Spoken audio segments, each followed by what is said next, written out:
Let's talk now briefly about Dr. Anthony Fauci.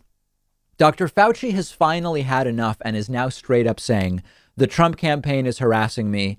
And hell no, I'm not going to quit my job. Remember that Dr. Fauci is the top infectious disease doctor in the U.S.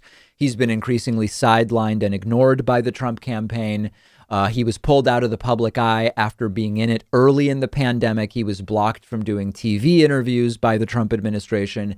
And what looks to be the last straw for him is that he was taken out of context and used in a Trump campaign ad in a way that sort of makes it look like Fauci is endorsing Trump when it was actually completely out of context. Fauci asked about this while on CNN over the weekend. Take a look. I do have to ask you about this Trump campaign advertisement where you're on camera saying, quote, I can't imagine that anybody could be doing more. You quickly came out with a statement that noted that that sentence had been taken out of context. You were talking about the whole of government response, not President Trump. And of course, you've never endorsed a presidential candidate in your 5 decades of public service. Should the Trump campaign take this ad down?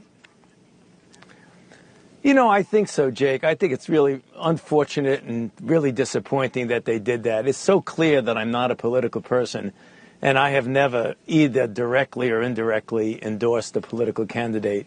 And to take a completely out of context statement and put it in, which is obviously a political campaign ad, I thought was really very disappointing.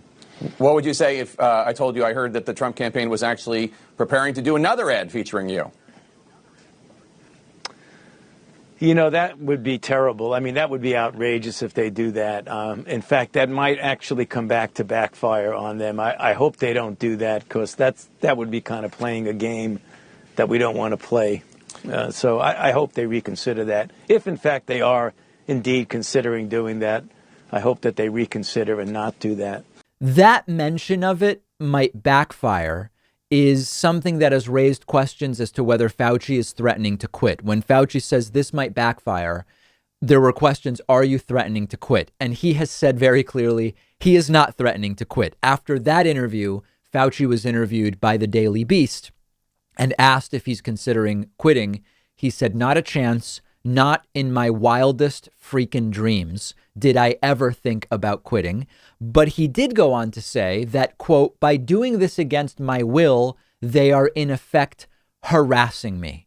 Look at how backwards this country is. Dr. Fauci, who is trying to save people and keep people alive, ended up needing full-time security thanks to harassment from Trumpists. Dr. Fauci's family, including his daughters, required security because they were being threatened. And Fauci is a public health expert.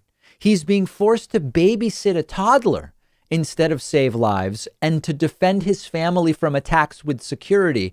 How can we be forgiven for this? Constantly scapegoated, taken out of context, denounced, ignored and pushed aside now for months, and all because in his narcissistic mind, Donald Trump thinks he's the only one who can fix things.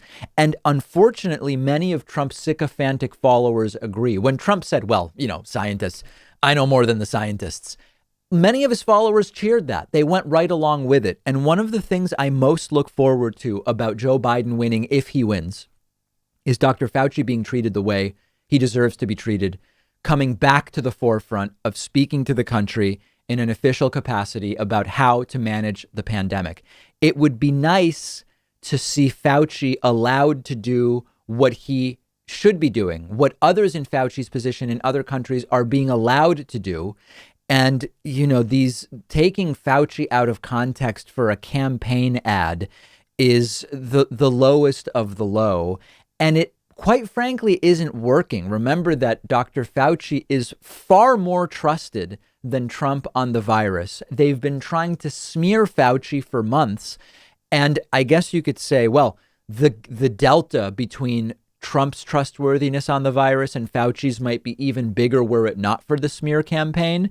But the last numbers we have from last month, 68% of Americans say they trust Fauci on the virus. 40% say they trust Trump. Now, that's depressing because how the hell does 40% of the country trust Trump on the virus? But at least Fauci's trustworthiness is almost twice what Trump's is. But something is very wrong here when Trump says, I know more than scientists, and people cheer, and 40% of the country still trusts Trump on the virus. We'll have more coverage of the out of context use of Fauci video by the Trump campaign on the show's Instagram page. Make sure you're following us there at David Pakman Show.